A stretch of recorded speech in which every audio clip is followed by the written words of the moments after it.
terminal phase of the war, strong front and the soft rear. Oreshnik diplomacy, Europe's half membership trap, and Trump's strategic withdrawal. The war is entering a terminal phase, Ukrainian-Russian war. Ladies and gentlemen, the Russian-Ukrainian war is entering what military historians would call a terminal systemic phase. Not terminal because one side is collapsing tomorrow, but terminal because the logic of the conflict itself is changing. The military front remains relatively stable, yet behind the front, political system weaken, economies become exhausted, alliances fragmented, population psychologically adapt to permanent war, and external sponsors begin recalculating costs. This is the classical structure of late-stage prolonged conflicts. Strong front, weak rear. And today, this process affects not only Ukraine and Russia, but Europe, the United States, and even the global order itself. Victory Day 2.0, Oreshnik as strategic psychology. Russia's latest escalation campaign around Kyiv was not only military, it was psychological warfare directed primarily on the West. Moscow announced sequential strikes against Kyiv, recommendations for foreign diplomats to leave the capital, and strategic missile signaling, and renewed discussion around Oreshnik. This is not random rhetoric. It is an attempt to produce a Victory Day 2.0, not on the battlefield, but inside Western political psychology. The Kremlin wants Washington and Europe to conclude Ukraine cannot stabilize the war, escalation risks are becoming uncontrollable, and continued Western support only deepens systemic instability. And importantly, the United States did not join the statement by almost 50 United Nations members states condemning Russia's mass strikes on Kyiv. That silence matters, because silence in geopolitics is often interpreted as positioning. Trump is stepping back from direct ownership of the war. The Trump administration increasingly behaves not as wartime manager, but as external observer. Rubio's statements were extremely revealing. He warned about escalation risk, called the war horrible, but avoided direct condemnation of Moscow, major promises to Kyiv, or strategic escalation commitments. This is major shift. Washington today increasingly calculates financial burden, military stockpile depletion, confrontation with China, Middle East instability, and domestic political fatigue. And this changes everything, because the entire Ukrainian strategy since 2022 depended on the assumption permanent American strategic leadership. That assumption is no longer guaranteed. Zelensky is political aikido, and he understands this perfectly. That is why Zelensky launched one of the most sophisticated political maneuvers of the war: direct moral pressure on the American political class. His urgent letter requesting Patriot PAC-3 missiles was not only military, it was political aikido. He emphasized the crucial shortage of anti-ballistic missiles, the fact that Patriot remains the only effective defense against ballistic attacks, and Ukraine's near total dependence on United States system for this capability. At the same time, he raises the issue of licensed Ukraine production of PAC-3 missiles. This is historically important because it signals that Kyiv increasingly doubts the reality of future direct American deliveries.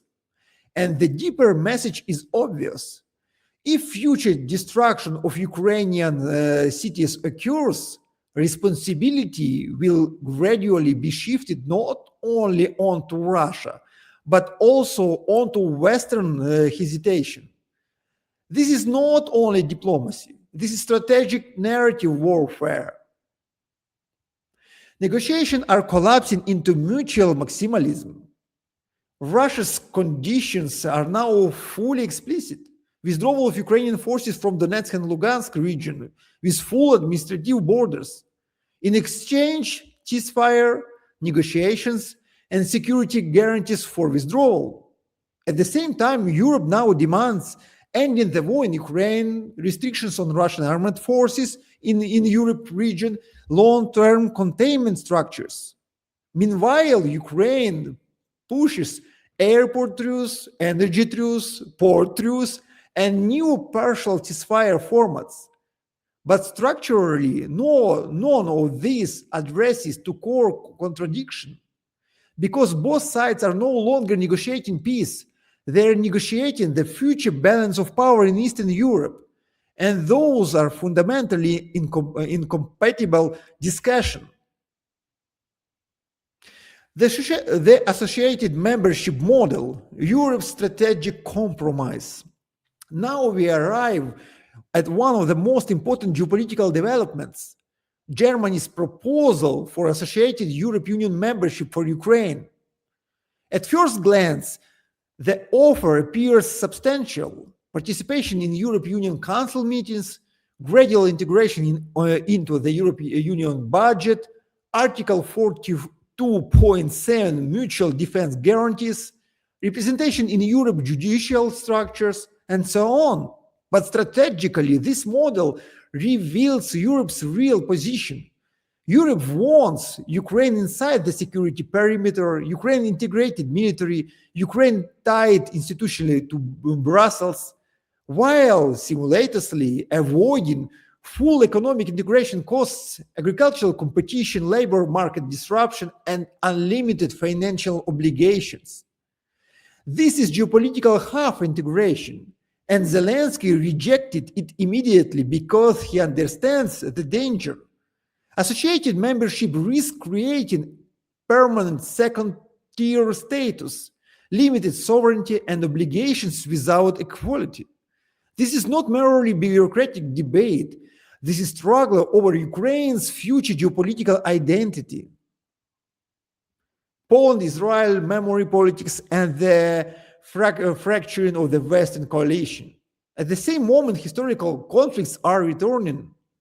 Israel condemned the rebuttal of Andriy Melnik.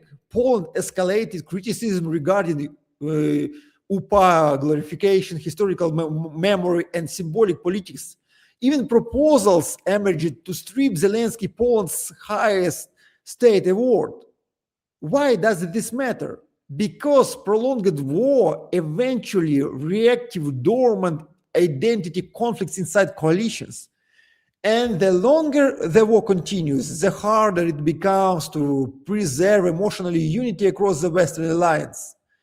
This is one of Moscow's long-term strategic calculations. Wait until coalition fatigue transforms into coalition fragmentation. The front is stable, but the scale of war is growing. Militarily, the conflict continues escalating technologically and industrially.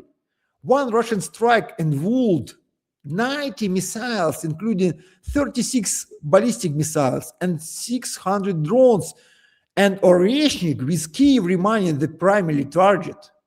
Ukraine simultaneously faces severe damage of Naftogaz infrastructure, repeated attacks on gas facilities, and preparation for circular defense around Kyiv region.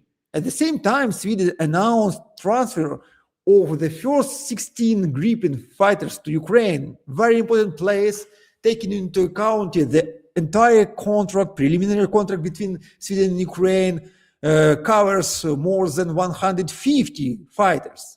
And this reveals the central military paradox. Both sides continue adapting faster than diplomacy. The real war is now financial. The 90 billion euros European Union package loan for Ukraine is not so simply aid. It is financial restructuring of the Ukrainian state. The conditions are extraordinary. Tax increases, removal of business exemptions, digital platform taxation, VAT restructuring, custom reform, anti-corruption enforcement, fiscal reporting to Brussels, reform of procurement system, expanded auditing mechanisms, and preservation of national bank independence. Even more importantly, Ukraine must repay the loan only under specific conditions. First, through Russian reparations. Second, through democratic backsliding. Or third, through corruption involving the funds. This means Brussels is creating a hybrid governance mechanism, conditional sovereignty through financial dependence. And that changed the entire political architecture of wartime Ukraine.